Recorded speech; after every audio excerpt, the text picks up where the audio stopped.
Oke, selamat pagi, siang, sore, dan malam bagi teman-teman yang nonton. Jadi di sini Dimensi Rasa akan bersama Setara Institute untuk banyak nanya-nanyain tentang toleransi dan hal-hal lainnya yang berkaitan juga sama event Dimensi Rasa. Ya sebelumnya kenalin, aku Muhammad Arsya dari salah satu tim Dimensi Rasa bersama ada Kak Iksan dari Setara Institute. Boleh dong perkenalan dulu? Ya, selamat pagi, siang, sore, malam teman-teman Dimensi Rasa atau Dirasa dan teman-teman Setara juga tentunya. Ya, mungkin bisa kakak ceritain dikit deh tentang Setara Institute ini sendiri. Oke, kalau Arsya sendiri pernah dengar nama Setara nggak? Sebelum kita kontekan dari event ini sebenarnya belum pernah. Oke. Baru tahunya itu dengar-dengar. Oke, berarti agak panjang gitu ya. Iya, nggak apa-apa.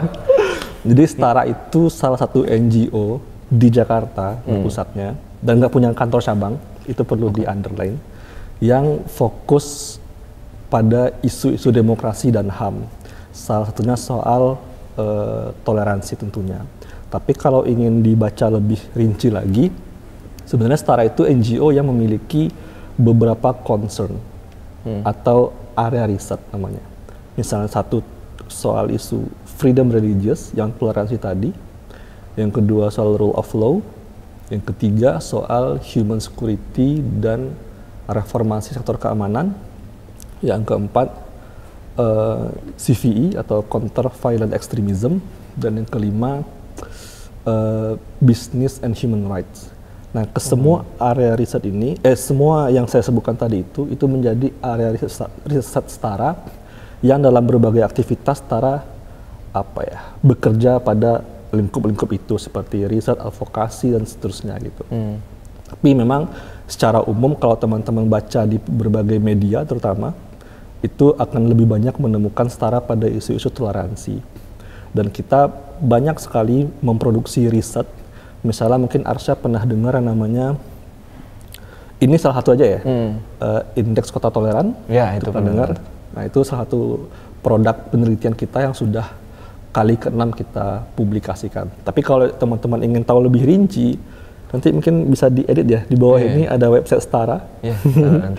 Dan juga Instagram Setara juga ada, nanti silakan dicek secara lebih rinci. Dan banyak juga di website itu bisa teman-teman download berbagai produk penelitian Setara. Dan follow juga IG-nya. Dan YouTube-nya ada juga Setara Institute.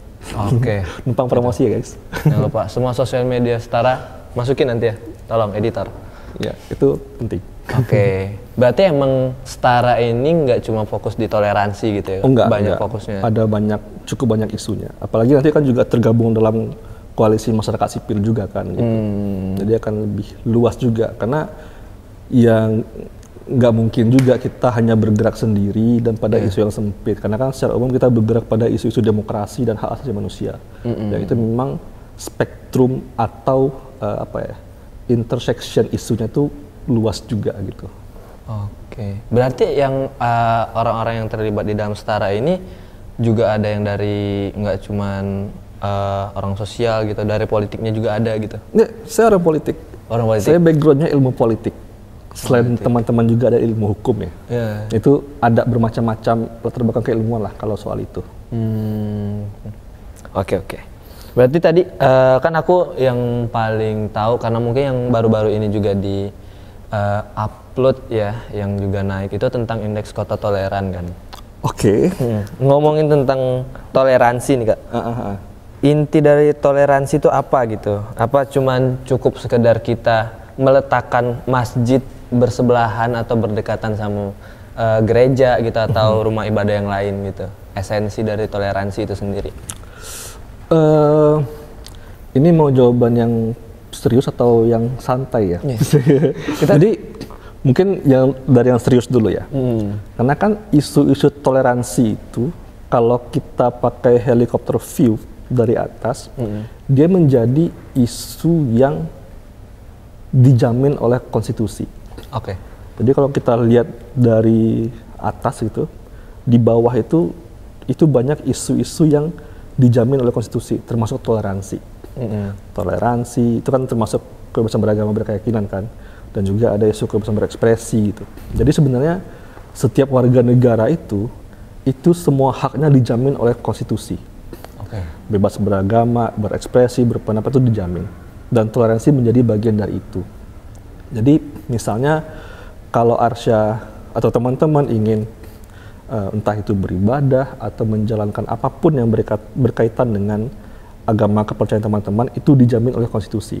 Dan setiap warga negara harusnya menghormati itu. Jadi dalam konsep hak asasi manusia ada yang namanya menghormati, melindungi, dan memenuhi. Oke.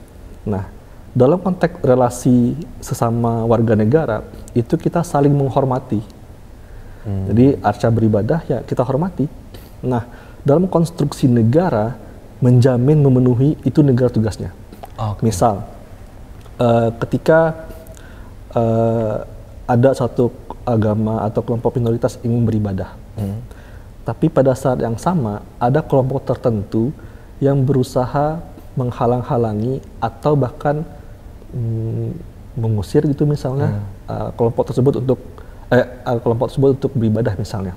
Nah, pada saat itu negara harus hadir untuk melindungi, melindungi kelompok minoritas tadi dan juga memenuhi yang kita. Jadi ada beberapa. Jadi ini bisa dikaitkan dengan konstitusi dan juga hak asasi manusia. Jadi isu toleransi ini itu dalam pergaulan sehari-hari itu isu yang ringan, tapi dalam spektrum kalau kita mempunyai ke isu kenegaraan itu menjadi hal yang kalau dibilang berat enggak juga, karena itu sudah hal yang melekat gitu.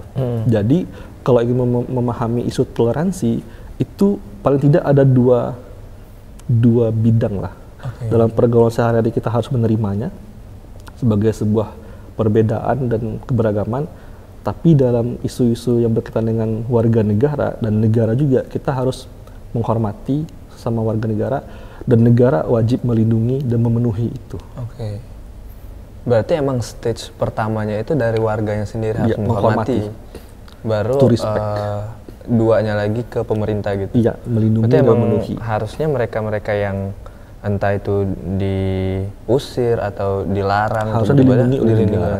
Tapi pada yang sama itu juga mencerminkan ada kelompok tertentu yang tidak menghormati perbedaan. Iya, karena dari awalnya juga udah nggak menghormati. Ini kalau teman-teman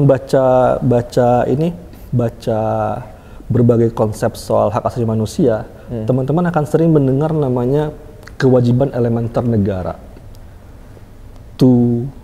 Menghormati tadi, to respect, melindungi, to protect, dan memenuhi, to fulfill. Itu akan sering kawan-kawan dengar kalau kawan-kawan belajar soal isu hak asasi manusia. Dan itu harus diimplementasikan, karena ketiga hal ini itu tidak hanya berlaku pada isu toleransi, tapi semua isu dalam kehidupan bermasyarakat gitu. Jadi silakan didalami agar teman-teman juga ikut terlibat nih dalam berbagai isu dan advokasi soal toleransi terutama gitu. Iya. Berarti emang penting banget menghargainya dulu ya? Banget. Oke. Nah, kadang kan yang jadi masalah adalah mencari orang yang untuk menghormati ini tuh sangat susah.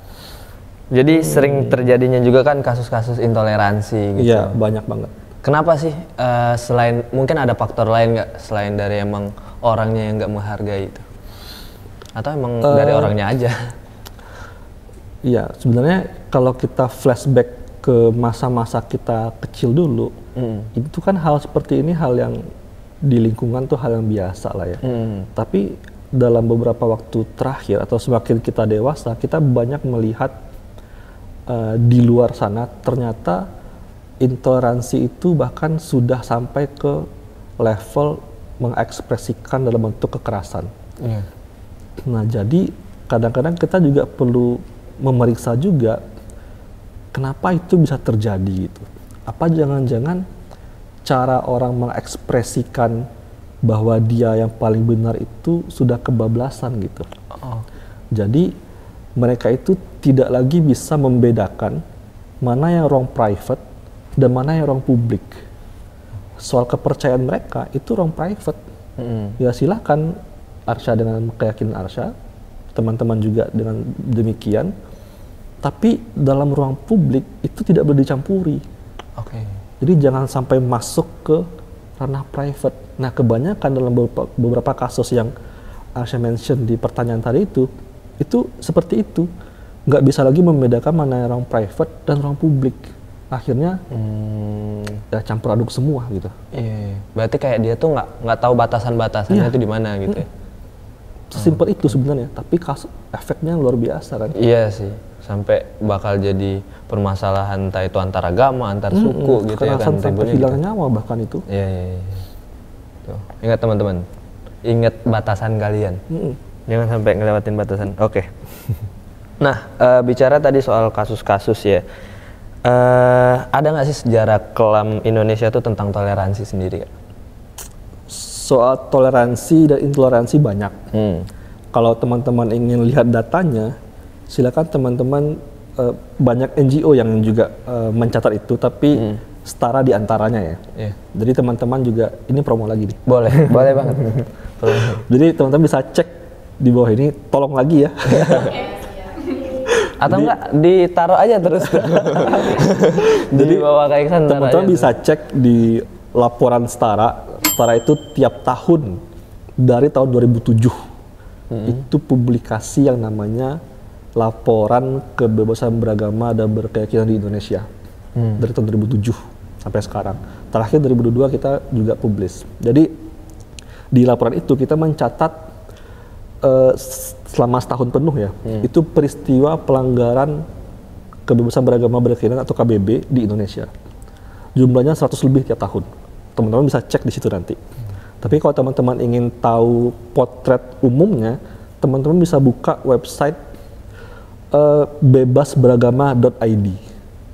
Oh, itu terkait agama di sana. Itu website yang khusus berisi dan membahas soal laporan Setara tadi. Oh, jadi dia di website terpisah. Oh, Oke. Dan di Kota Toleran tadi itu juga punya website terpisah. Namanya kotatoleran.id. Jadi kenapa kita pisah? Biar itu menjadi website khusus yang teman-teman bisa cek secara fokus ke sana gitu dan memudahkan juga itu. Tapi poinnya satu itu bahwa peristiwa itu banyak dari tahun ke tahun, dan kalau ingin fokus pada peristiwa terkait itu saya bisa menyebutkan beberapa, misalnya peristiwa penyegelan masjid teman-teman Ahmadiyah di beberapa kota gitu, teman-teman bisa cek gitu. Dan peristiwa itu terutama teman-teman Ahmadiyah itu banyak sekali peristiwa mereka, penyegelan masjid di beberapa kota, di Depok, di Garut, dan peristiwa Cikesik dulu, dan peristiwa Sampang segala macam itu banyak. Itu banyak sekali beberapa case-nya yang sebenarnya bukan hanya penyegelan rumah ibadah, tapi juga persekusi, kekerasan hingga hilangnya nyawa. Itu banyak peristiwa orangnya itu. Berarti. Iya, banyak peristiwanya. Itu bisa teman-teman cek nanti bahwa kita punya fenomena itu, sehingga kalau itu dibiarkan itu bisa menjadi apa ya, semacam snowball gitulah. Jadi beberapa peristiwa ya, dia bisa kayak efek domino ke beberapa daerah. Dulu itu pernah terjadi. Misalnya kalau teman-teman mengikuti tahun 2008, kelas berapa? 5 tahun sih tepatnya. Oh gitu. Saya waktu itu masih 5 tahun. Oh berarti kita nggak jauh beda berarti. Waduh. Di tahun 2008 itu muncul yang namanya regulasi nasional, namanya SKB 3 Menteri. Surat Keputusan Bersama 3 Menteri. Yang isinya itu membatasi soal teman-teman Ahmadiyah. 2008 nih.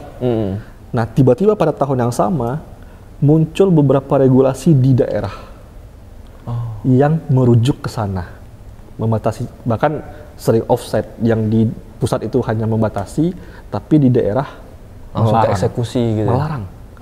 Membatasi dengan melarang beda kan? Itu terjadi, sehingga setelah itu berbagai peristiwa intoleransi terhadap teman-teman Ahmadiyah itu menjamur di daerah. Kenapa? Karena ada regulasi yang dianggap melegitimasi itu. Banyak peristiwanya. Iya, dia jadi nggak sejalan sama yang pusatnya mau cuman membatasi, yang di bawah malah melarang. Banyak peristiwa itu. Jadi kalau teman-teman ingin bongkar lebih dalam, banyak. Nanti kita bisa diskusi lebih dalam, lebih jauh soal itu nanti. Oke. Ya, tadi pernah kakak juga ngomongin tentang indeks kota toleran ya, yang juga ada websitenya sendiri. Gimana sih cara ngukur toleransi di kota-kota yang ada di Indonesia tuh? Sampai dapet tuh ada yang kota paling tidak toleran gitu, atau daerah paling tidak toleran. Satu, perlu disclaimer dulu. Iya. Tidak ada yang namanya kota intoleran. Oke. Jadi yang ada itu hanya kota dengan skor toleransi tertinggi dan kota dengan skor toleransi terendah. Oke. Jadi asumsi penelitiannya semua kota itu toleran. Oke. Sesuai dengan local wisdom masing-masing dan seterusnya. Tetapi pada pengelolaannya itu pokoknya beda cerita gitu. Karena fluktuatif kan. Nah, makanya asumsinya itu semua kota toleran, sehingga yang kita nilai itu kota itu toleran tinggi atau rendah. Oke. Itu satu. Yang kedua, ini bukan survei. Bukan survei persepsi publik. Oke. Jadi kita nggak memakai, karena dalam berbagai komentar di luar sana itu banyak mengatakan ini survei. Respondennya siapa, sampelnya berapa, dan seterusnya. Padahal ini bukan survei. Nah, ingat tuh teman-teman, bukan survei. Bukan survei. Jadi kita nggak menanya ke Arsya, gimana pendapat Arsya soal toleransi di kota ini? Oke. Baik, sangat baik, baik, kurang baik, tidak baik. Kita nggak nanya itu. Enggak. Jadi kita ini bukan gitu. persepsi publik gitu. Kalian jadi jangan menuduh jadi. Karena kalau lihat komentar di Instagram, entah itu di IG Star atau di berbagai akun yang membahas soal IKT, itu banyak. Ini respondennya siapa? Gitu. Jadi ini bukan survei, ini studi indexing. Oke. Nah, studi indexing itu, indeks yang skor itu kita peroleh dari alat ukur 4 variabel yang diturunkan menjadi 8 indikator. Oke. Jadi ada indikator itu kita melihat desain pembangunan daerah, RPJMD dan yang lainnya, kebijakannya, kemudian peristiwa intoleransi dan juga masyarakat sipilnya, dinamikanya, dan juga indikator kelima itu kita melihat tindakan pemerintah dan pernyataan pemerintah soal isu toleransi. Yang keempat, yang ketujuh kita lihat demografi agama, dan yang kedelapan kita melihat inklusi sosial kemasyarakatan. Jadi ada 8 indikator. Jadi toleransi kota itu tidak sesempit, misalnya kalau ada peristiwa intoleransi itu kota itu aman, enggak. Kita enggak sesempit itu. Jadi ada 8 indikator untuk melihat bagaimana kota itu toleransinya bagus atau enggak. 8. Masing-masing indikator di sini itu punya skor yang berbeda sesuai bobotnya, sesuai dampaknya. Berarti nggak rata gitu ya? Enggak, karena dampaknya beda-beda. Nah, dari situ kemudian baru kita carikan berbagai macam data yang untuk berbagai indikator ini. Tapi untuk pengumpulan data kita juga menggunakan yang namanya self assessment. Menilai diri sendiri, kira gitu ya. Yang itu kita kirimkan kepada semua pemerintah kota di Indonesia. Semuanya. Silakan mereka isi soal pertanyaan-pertanyaan yang pertanyaan itu soal indikator tadi. Jadi bukan pertanyaan ABCD, bukan pertanyaan persepsi, bukan. Misalnya, apakah kamu punya RPJMD? Punya. Apakah ada yang soal pemajuan toleransi? Kalau ada, seperti apa? Jadi mengisi esai gitulah. Nah, itu kita berikan ke semua Pemko, yang kemudian kita terima lagi dari mereka, sebagian mengirimkan kembali. Yang itu kemudian kita menjadi sumber data juga. Jadi kita juga mencari data soal semua kota itu, dan kota-kota juga memberi data untuk soal itu. Nah, itulah kemudian baru kita akumulasikan untuk menghasilkan skor nantinya. Jadi prosesnya panjang. Berarti emang ada peran pemerintah juga di dalam sana? Ada. Karena kan yang paling tahu kota itu ya kota itu sendiri. Yang kita minta itu. Kita kirimkan kuesioner dan kita minta kembali. Kita beri waktu sekian bulan, sebulan lebih lah misalnya. Berarti nggak cuma sekedar kayak kota ini toleran, setuju, tidak setuju gitu. Bukan. Makanya kita sering kali membahas itu. Tapi kalau teman-teman baca berbagai komentar, selalu pertanyaannya itu kadang-kadang membuat kita agak berkerut gitu. Maksudnya kita sudah mempublikasi penelitiannya, bisa diakses di website Setara, bahkan media-media pun juga sudah membahas itu. Tapi pertanyaan di berbagai akun itu, di komentar juga, itu kadang-kadang apa indikatornya? Itu kan bisa dibaca. Gimana apa indikatornya misalnya, kemudian masih bahas soal kota intoleran, kita nggak pernah seperti itu. Jadi barangkali bisa dibaca lebih rinci dulu dari sumber primer. Nah baru kemudian kita bisa berdiskusi lebih konstruktif. Iya betul. Mungkin itu ya, diingat lagi teman-teman, itu tuh tidak ada kota intoleran. Nggak ada. Yang adanya kota toleransi dengan nilainya yang mungkin rendah. Iya. Kebetulan rendah. Kalau dalam beberapa tahun terakhir nih Kak, kota yang langganan toleransinya tinggi sama yang rendah. Mungkin saya yang jelas pertama silakan teman-teman, untuk teman-teman yang nonton, silakan di download reportnya. Yang pertanyaan tadi, kalau kota-kota yang langganan, bukan langganan lah ya, karena dia dinamis kan. Tapi yang kemarin deh, yang 2022 kita baru launching di April kemarin. Itu memang ada kota-kota kayak yang 10 tertinggi, itu kayak Singkawang, ini kota semua, Singkawang, Salatiga, Bekasi, Surakarta, dan sampai 10 lah pokoknya. Itu bisa teman-teman lihat, dan teman-teman juga bisa memahami bahwa kota-kota itu memang sangat kondusif untuk keberagaman.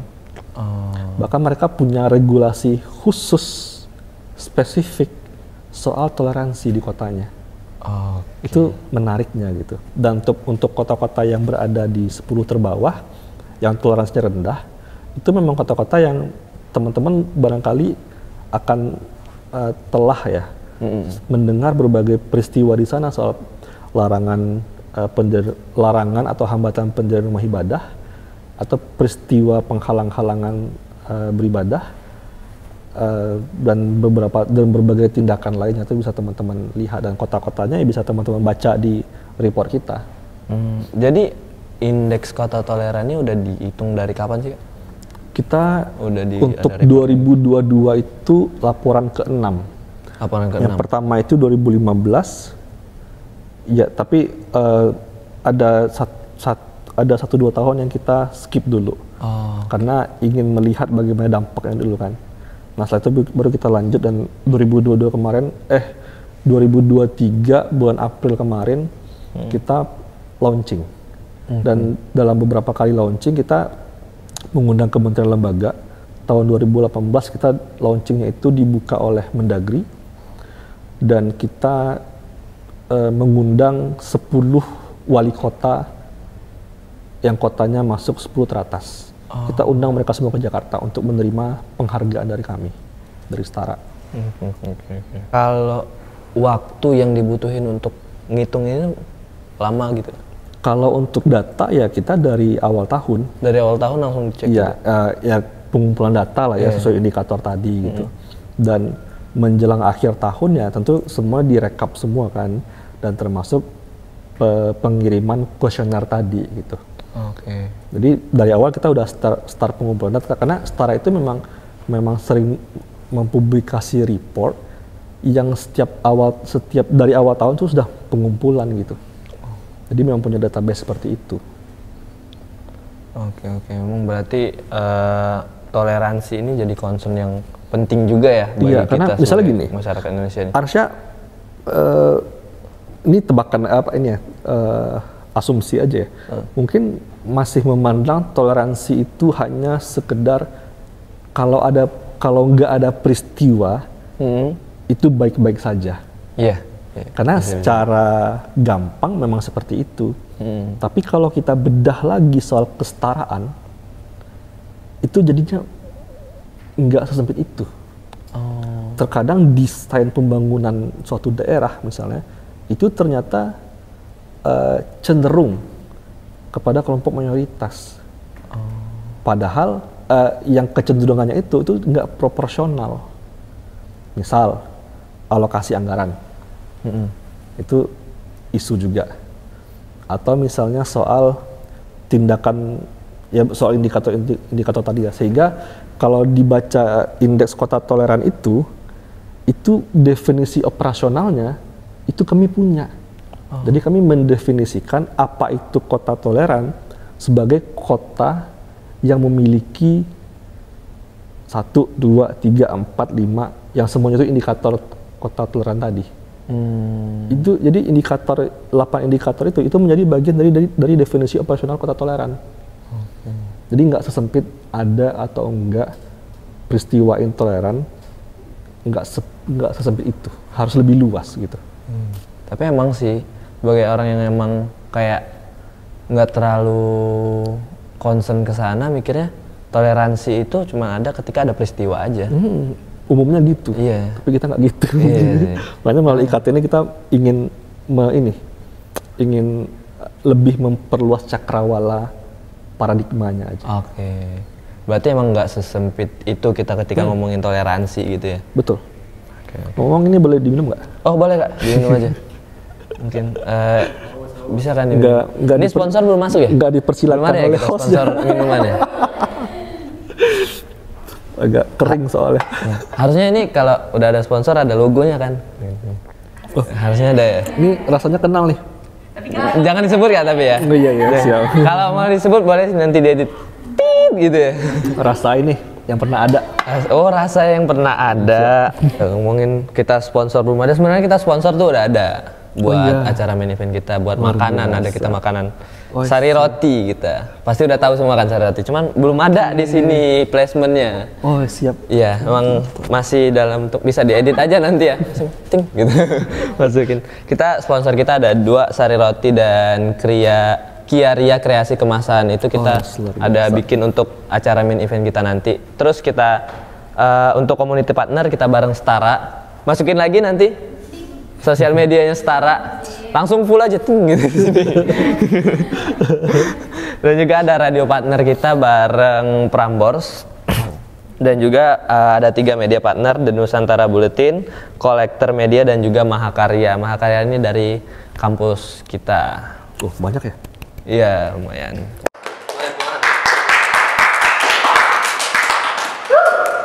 Oke, nah kita tadi udah bahas tentang toleransi.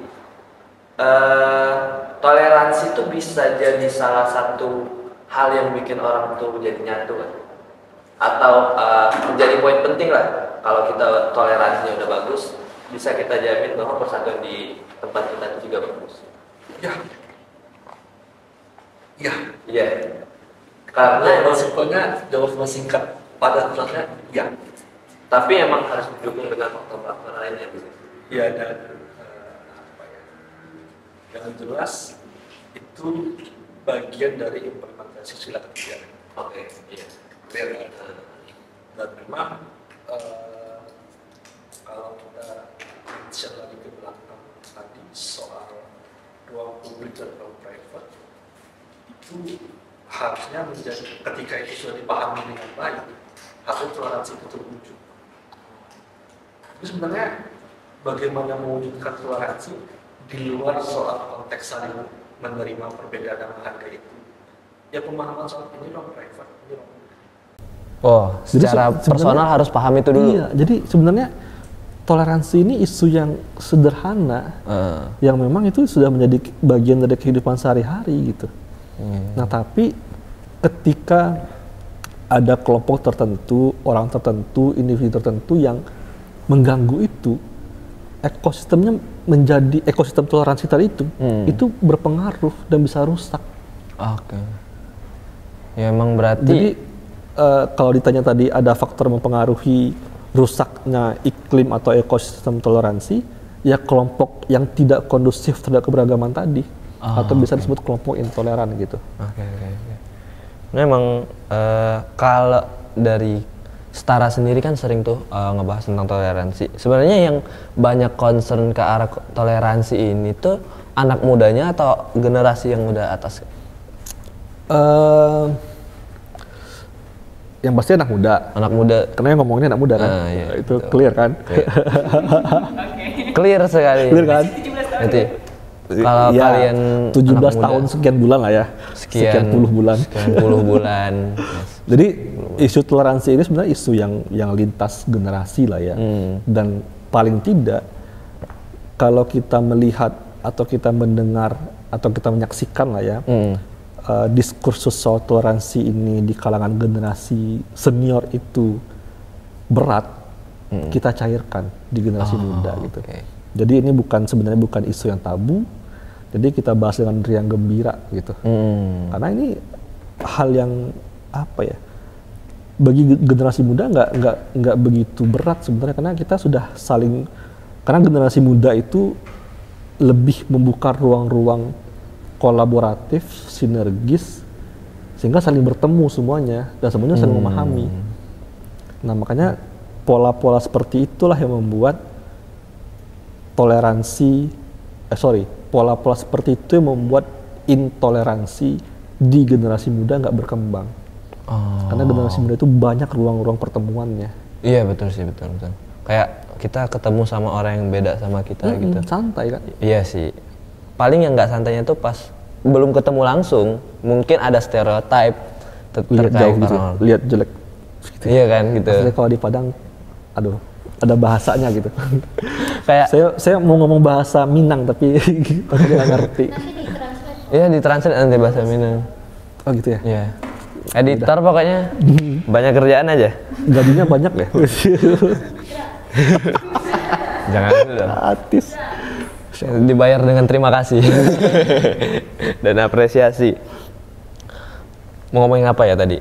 Iya kayak kita tuh sebenarnya belum ketemunya itu yang biasanya kadang kita kayak nggak respect atau apa gitu, kayak stereotip dengan orang. Misal, oh orang ini pelit gitu, padahal nggak selalu gitu.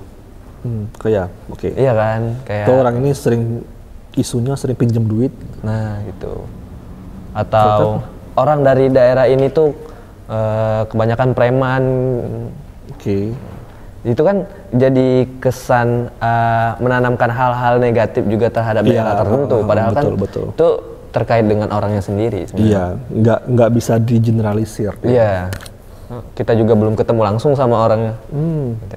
Belum sayang juga kan? Maksudnya belum kenal maka belum sayang. Karena kan? stage-nya tuh nyaman dulu biasanya. Oh, biasa. Oke. Itu di skip aja ya nanti. Takut ketahuan ya. Iya, nggak apa-apa masukin berarti. Ya tadi kita udah bilang ya terkait gimana sih caranya biar kita tuh bisa memahami ya, mengenali orang-orang dulu, biar kita tuh bisa paham dan kita bisa menghargai gitu. Nah, kalau udah terjadi nih masalah terkait toleransi di Indonesia, dampak yang paling gedenya apa sih? Kalau udah terjadi masalah ini tuh menjadi gede gitu kan tadi udah bilang intoleransi menjadi gede gitu. Masalah-masalah terkait ini tuh kan tadi bilang kayak bola salju gitu kan, kalau dia semakin gede tuh. Kalau bahasa yang serius namanya disintegrasi bangsa. Disintegrasi bangsa. Itu bahasa yang serius. Iya. Kalau yang santainya ya kita jadi jarang ngobrol lah. Jarang ngobrol. Kita jadi jarang ngobrol, jarang bertemu, jarang komunikasi, jarang jalan bareng. Itu yang jadi jalan nonton. Nggak seru aja ekosistemnya, lingkungannya nggak seru. Iya. Karena masing-masing kelompok mungkin namanya itu jalan sendiri-sendiri. Oh. Dia cuma mau jalannya tuh bareng kelompoknya aja gitu ya. Iya, nggak seru itu. Kurang membaur gitu ya. Kayak oh kita beda ya udah lu sama kelompok betul. kamu aja. Nggak seru kan, bayangin aja tuh, aduh. Iya sih. Suram banget. Kita masih muda, terutama generasi muda ya. Iya, iya. Masa temennya dikit? Iya, temannya dikit, orangnya itu aja lagi. Iya, aduh. Jadi nggak ada perbedaan pandangan dan itu. Ya untuk diskusi nggak seru juga. Iya nggak seru. Masa diskusi semuanya setuju gitu kan? Iya. Oke. Selain dari toleransi, hal apa sih yang bisa mendukung persatuan tuh jadi nyata di Indonesia? Selain toleransi yang bisa mendukung persatuan itu nyata, ini sebenarnya pembahasan yang ringan, tapi kalau ditanyain bingung juga ya mau jawabnya seperti apa ya. Tapi poin pentingnya itu adalah jadi toleransi itu bukan sekedar soal isu agama kepercayaan ya, tapi soal kalau kita ingin kembangkan secara lebih luas, dia menjadi penerimaan terhadap perbedaan untuk hal apapun. Oke. Sifat, sikap itu juga termasuk ke sana gitu. Jadi paling tidak kalau dalam ya apa ya pembahasan yang santainya ya setiap orang saling berbaur aja, saling mengenal. Jadi kita itu berbaur atau saling mengenal dengan menghilangkan dulu sentimen, dengan menghilangkan dulu berbagai prasangka buruk. Misalnya kita mau temenan sama si A, si B, si C gitu. Tapi kalau kita sudah menaruh berbagai macam sentimen, entah itu berdasarkan dari background apapun dari diri mereka, itu nggak akan jadi. Tapi hilangkan dulu, ya santai aja gitu. Misalnya Arsya, gue ingin kenal Arsya nih misalnya. Tapi entah itu background daerah atau isu dari teman-teman, Arsya itu apa ya? Sering kalau di meme Instagram itu ada, kalau teman-teman suka lihat reels itu ya, ada yang ngomong dia baru kenal tapi tiba-tiba ada bisikan pinjam duit gitu.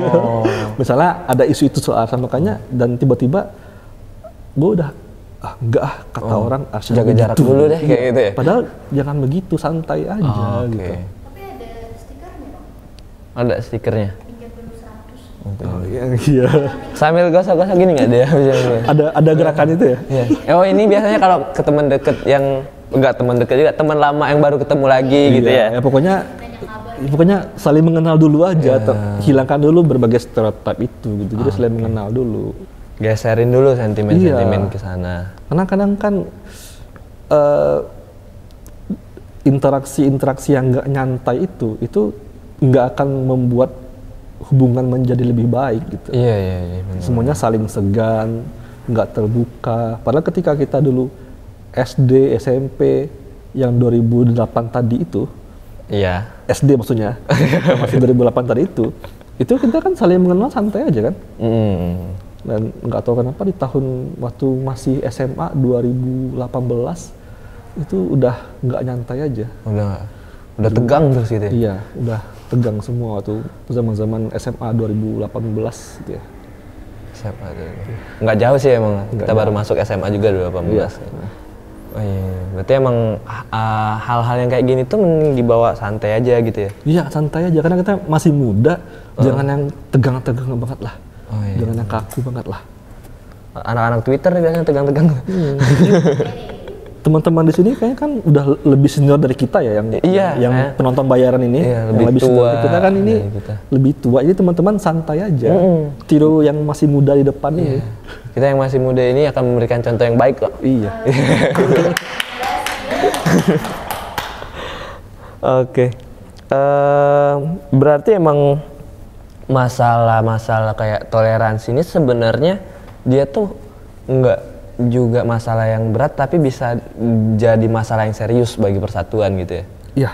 Karena ya sebenarnya mau ngewujudinnya tuh dengan cara yang santai, cuman kalau dari awalnya aja udah tegang gitu, udah nggak asik gitu. Betul.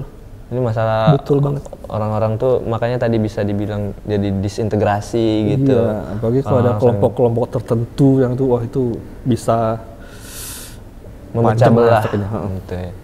Kayak ya udahlah gue kumpul sama kelompok gue aja gitu, kalian beda keluar gitu. Emang kadang masalah-masalah kayak gini tuh terjadi juga sih, kayak nggak jauh-jauh orang-orang kuliahan gitu. Jadi sekarang tuh ada circle. Oke. Nggak tahu di zaman kakak dulu ada nggak kira-kira?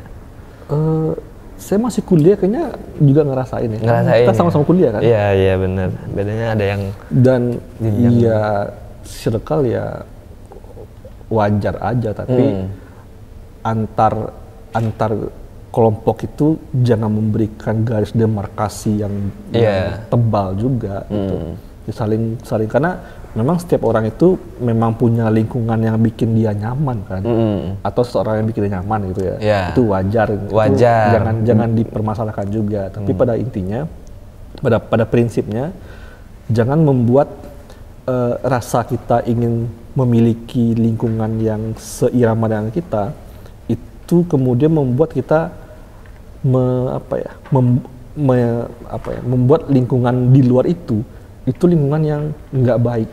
Kita menganggapnya lingkungan yang nggak baik. Jangan. Gitu. Jadi kita pasang tembok-tembok gitu ya. Jangan, biasa aja gitu. Jadi berarti emang kita tuh boleh punya kelompok yang kita tuh nyaman gitu atau itu wajar.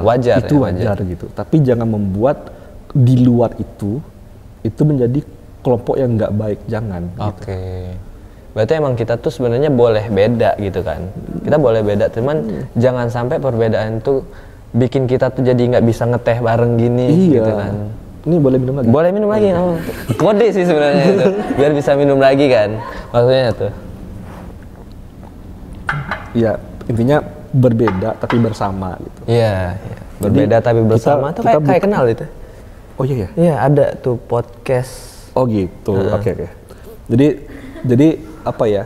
Kita nggak berusaha menyamakan semuanya, enggak. Iya. Gitu.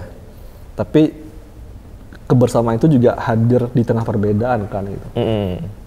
Ya udah itu aja. Tapi aku tuh kalau ngomongin Indonesia tuh lebih ngarahnya tuh bukan ke perbedaan sih Kak, kalau aku sendiri ya. Lebih ngelihatnya jadi Indonesia tuh berdirinya tuh bukan di atas perbedaan tapi keberagaman. Ya, oke. Karena kayak sebenarnya sama aja sih, cuman aku nganggapnya kalau keberagaman tuh lebih bisa dilihat berwarna aja gitu. Perbedaan tuh masih ada sekat-sekat gitu. Oke. Sama apa ya, kalau kita tuh ngomongin Indonesia, yang aku tahu ya, Indonesia tuh sebenarnya udah nyatu atau bersatunya itu dari tahun 1928 melalui Sumpah Pemuda. Cuman yang jadi masalah adalah bersatunya ini dengan kelompok masing-masing, masih belum emang jadi Indonesia, masih identitasnya sebagai bangsa aja. Jadi kayak orang Jawa dengan orang Jawa, Sumatera sama Sumatera. Jadi informasi-informasi yang masuk ke mereka ya cuman terkait dengan dia sendiri, bukan terkait Indonesia secara menyeluruh gitu. Makanya apa ya, jadi muncul stereotyping terhadap daerah lain itu lebih buruk, atau muncul dari rasa dia sendiri, etnosentrisme gitu.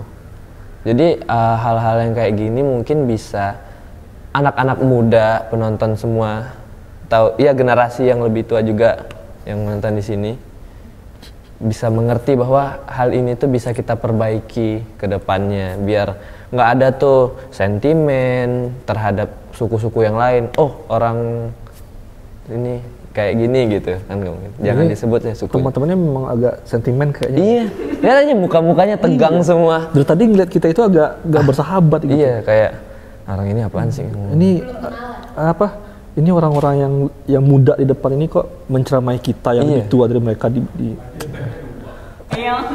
Iya. Itu hampir jatuh tanya ke sini. Oke. Minum dulu berarti ya. Oh gitu. Harus dari samping nggak? Enggak ya? Nah, kalau ngomongin tentang persatuan yang ada di Indonesia dan lain-lain, aku tuh ingetnya itu ke salah satu karya dari tokoh di Indonesia, tokoh besar, Buya Hamka. Dia pernah nulis buku tentang tenggelamnya kapal Panderwick. Oh, Kakak mungkin tahu tuh, pernah baca atau nonton filmnya gitu. Dari Minang juga. Oh, asli Minang. Iya. Saya salah ngomong apa lagi? Berarti emang orang Minangnya asli ya ngomong di sini ya. Nggak mungkin dong nggak tahu Buya Hamka. Harusnya tahu ya. Karena emang aku tuh kayak ngelihat nonton film, baca bukunya itu. Udah tuh nonton filmnya yang kemarin? Yang Buya Hamka? Belum sempet. Oke. Tadi belum sempet. Nanti saya tonton. Saya udah. Oke. Sama siapanya jangan ditanya. Lanjut. Iya, jangan ditanya. Maksudnya jangan ditanya di depan kamera ya. Oh iya, siap. Kayak apa ya? Ngelihat kalau baca buku, nonton filmnya itu tuh mungkin orang-orang ngelihat ini tuh tentang asmaranya anak muda dan lain-lain. Tapi aku tuh ngelihat salah satu sisi yang mungkin ini tuh berkaitan juga sama persatuan di Indonesia. Oke. Terkait entah itu isunya terkait toleransi, penolakan, diskriminasi gitu. Mungkin aku nangkepnya bahwa Buya Hamka ini pengen mengkritisi kondisi Indonesia yang ada di masa itu. Karena kan buku ini juga ditulis kalau nggak salah sekitar tahun 1930-an kan, sebelum merdeka. Jadi kayak di tenggelamnya kapal Panderwick ini banyak banget hal-hal yang pengen dia sampaikan gitu terkait Indonesia. Terlepas dari emang dia dibungkusnya dengan percintaan dan lain-lain gitu. Nah, kebetulan banget kita juga bikin ada eventnya itu terkait dengan tenggelamnya kapal Panderwick. Oh, apa tuh? Nah, nama eventnya itu Dimensi Rasa. Jadi kita Dimensi Rasa. Kayak kita tuh bikin sebuah hashtag beda tapi satu. Beda tapi satu gitu. Oke. Iya nanti. Nah, gitu muncul. Kamera sini itu masukin Dimensi Rasa. Itu Mas Tara juga. Beda tapi satu. Beda tapi satu. Maksudnya gimana? Kita tuh boleh beda yang aku bilang tadi kan, cuman bukan menjadi masalah kita bisa nyatu gitu. Entah kita beda latar belakangnya dari agama, suku, budaya, daerah dan lain-lain, itu tuh nggak bisa menjadi tembok bagi kita untuk nyatu gitu. Oke. Jadi di event ini kita tuh mencoba untuk bikin sebuah acara yang fun dalam bentuk mission hunt gitu.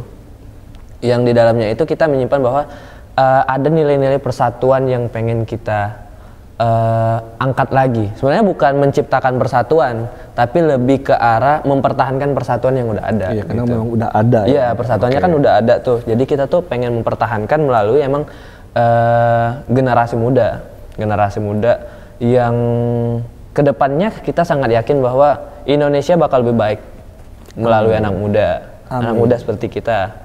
Nah, generasi yang di depan kita ini sudah memberikan tongkat estafet ke kita. Iya. Anak muda. Mungkin mereka, anak muda kami percaya kalian gitu kan. Cakep.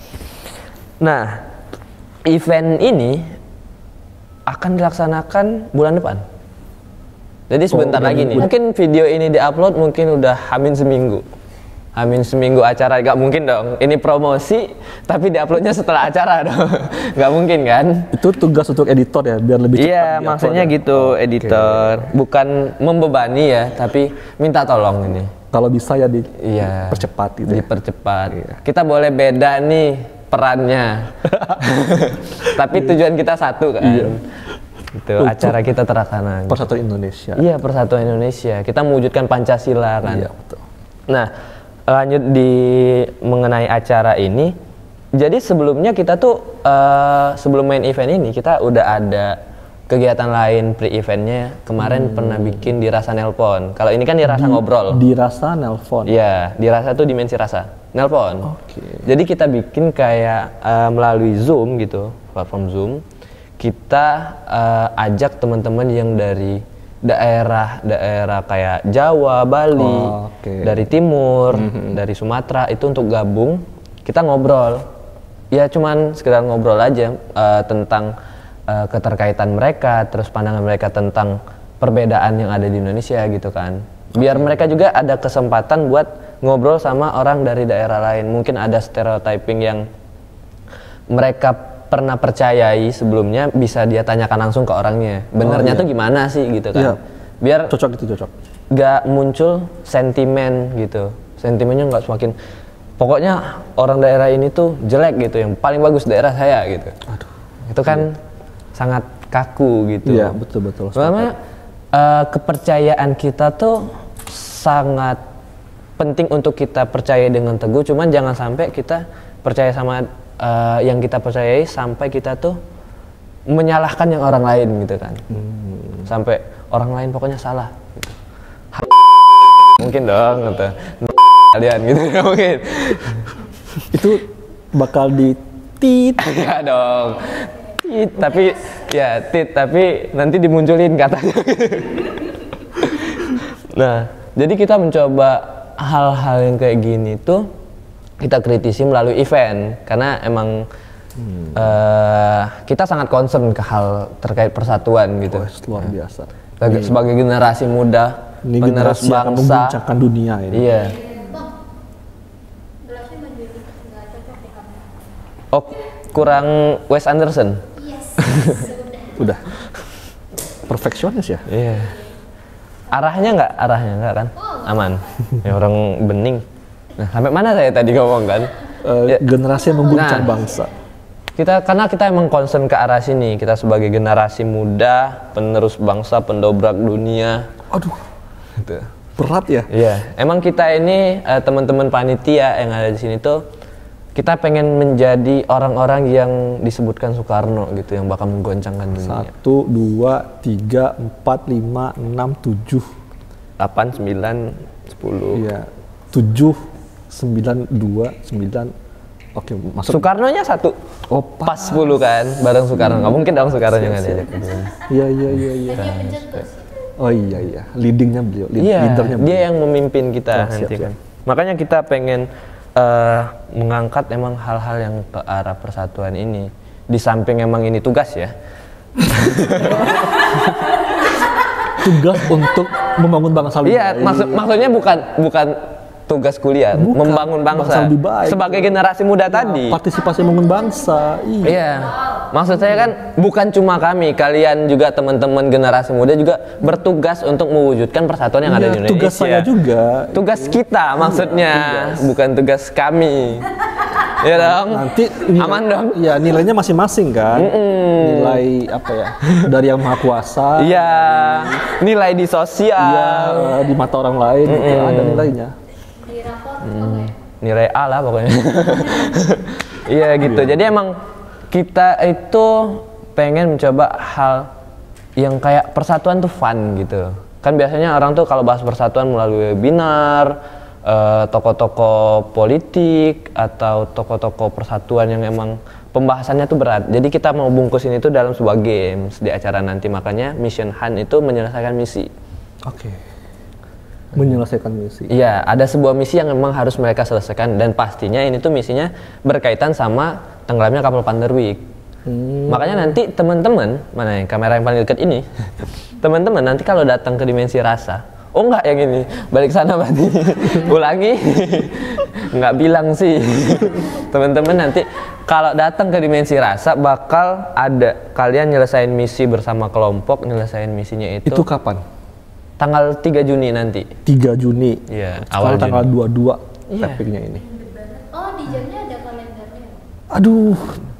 Jangan ditanya. Ini ya, teknologi. Orang mana sih? Enggak. Itu udah. Enggak, maksudnya kelihatan umurnya. Iya. Dulu mungkin kan cuma jam doang ya. Iya. Kelihatan. Daerahmu matahari masuk nggak sih? Bercanda itu ya. Maksudnya Kok gitu? gitu. Nah, kalau najanya kok gitu kali udah tau lah ya orang mana. Ya kita nanti di tanggal 3 Tanggal Juni. 3 di mana? Masih di Sejauh ini Jakarta? akan di daerah Jakarta. Oke. Jakarta Selatan. yang itu ini gantian nih. Ya, Siapa boleh. yang boleh ikut? Sebenarnya semua boleh ikut dengan batasan tertentu. Oke. Kalau dari kita pengennya tuh anak yang dari umur 18 sampai 24 gitu. Cuman Oh, masih bisa kalau lah. deket-deket itu nggak apa-apa. Jangan aja 2 kali 24 itu nggak boleh. Udah 48 Kayak ya. tamu lapor ya. Enggak dong. 2 kali 24 jam gitu ya. Nggak, tapi emang 17 sampai 24 ya kita itu masih lah, bisa. kan?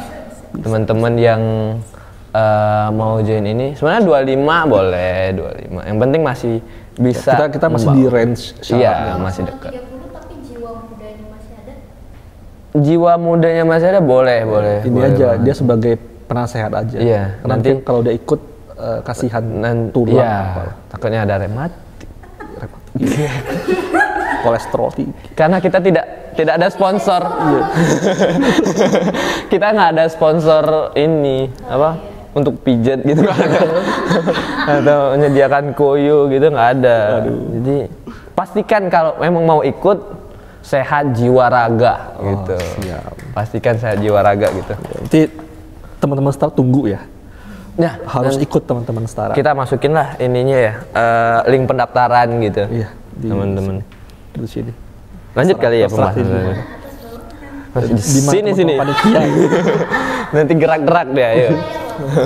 Ya langsung aja full gitu kan. Tutup aja kita, nggak usah.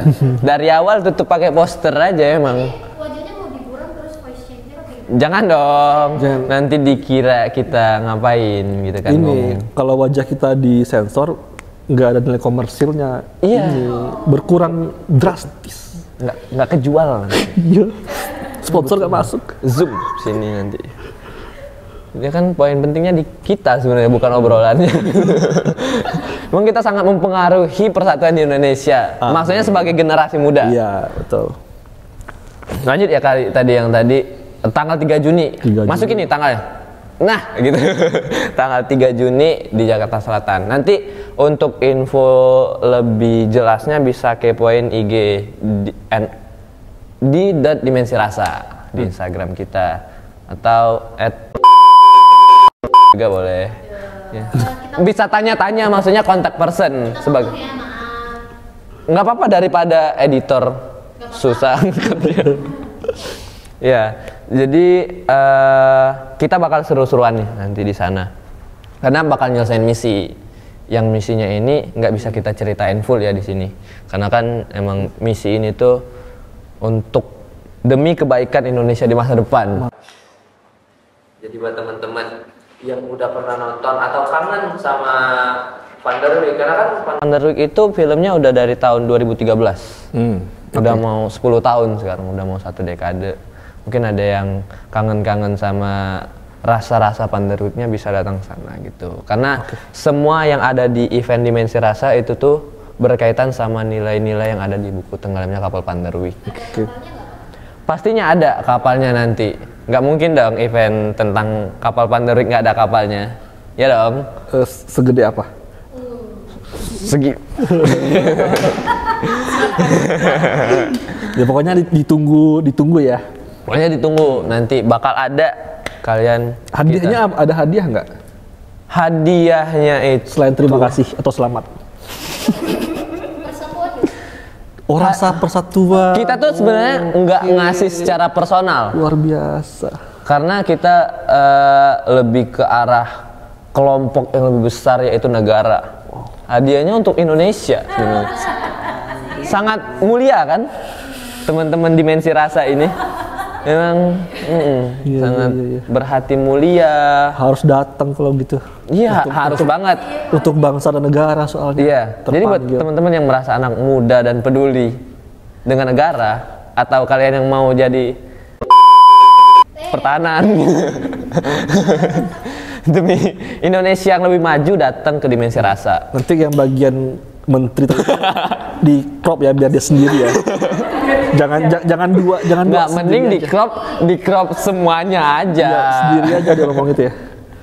Iya, mungkin ada teman-teman yang pengen, pokoknya Indonesia harus lebih baik dari negara tetangga gitu. Oke. Banyak tetangga kita kan, kita harus bersatu, makanya beda tapi satu. Ingat ya, dari awal dia ngomong sendiri aja ya. Jangan di. Iya. Oke, nah promosi terus ya dari tadi di akhir. Mungkin kalau dari kakak sendiri nih, kita udah ngomongin tentang persatuan Indonesia. Oke. Harapan kakak buat Indonesia lebih baik itu gimana? Aduh, pertanyaannya ini ya.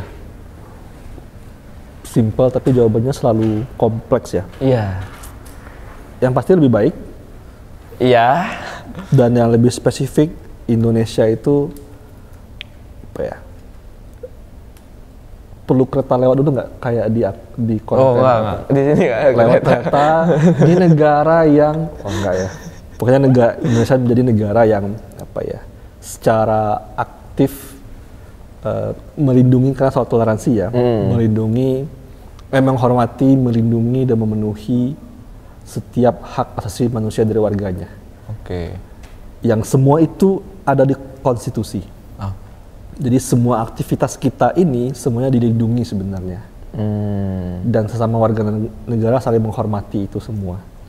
Sehingga kita bisa hidup lebih santai, lebih nyaman, lebih dialog, bisa jalan bareng, duduk bareng, ngopi bareng, ngeteh bareng. Digeser aja. Dan semuanya bisa have fun aja deh. Oke. Jadi kita nggak kaku-kaku banget soal itu. Iya, berarti emang dari Kaisan sendiri emang kalau mengenai toleransi itu tuh sangat penting lah untuk Indonesia. Untuk Indonesia yang lebih baik pastinya dan lebih maju. Nomor berapa? Coblos enggak. Karena ini ya statementnya kayak calon gitu. Belum ada. Jauh ini kita masih ada sponsor dari makanan. Nggak lengkap dong kalau ada makanan nggak ada minumannya gitu kan. Oke. Makanya kalau ada minuman boleh dong masuk. Dan sekali lagi ya akan menyebutkan partner-partner kita yang sudah berkolaborasi dengan kita. Oke. Yaitu sponsor kita ada dari Kiaria Kreasi Kemasan dan juga Sari Roti. Community partner yang lagi ngobrol sama kita sekarang dari Setara Institute. Dan juga bakal radio partner dari Prambors. Dan yang terakhir ada media partner dari The Nusantara Bulletin, Kolektor Media dan juga Mahakarya. Iya, mungkin itu saja. Dan dari perbincangan kita ini sebenarnya poin yang paling penting adalah kita saling menjaga persatuan yang ada di Indonesia melalui cara kita masing-masing. Dan kita udah ngejelasin salah satu caranya adalah bisa melalui toleransi. Oh iya, betul. Jangan sampai kita itu sebagai Indonesia tapi tidak menghargai satu sama lain. Indonesia itu sangat indah. Indonesia itu memang bukan negara yang sempurna tapi layak untuk diperjuangkan. Siap. Tuh. Dan sekali lagi daftar Dimensi Rasa yang akan ada nanti di tanggal 3 Juni. Oke, sampai jumpa di lokasi kalau gitu. Iya, nanti kita akan ketemu dengan saya, boleh foto bareng. Itu aja sih Kak. Oke. Nanti kita bisa ngobrol-ngobrol lagi mungkin di lain waktu. Teman-teman semuanya. Iya, teman-teman, kakak-kakak semua. Tinggal di-cut. Oh, direkam semuanya. Inilah sebuah tim. Yang di belakang juga, yang di belakang. Iya. Itu behind the scene ya nanti. Oke, akhirnya selesai.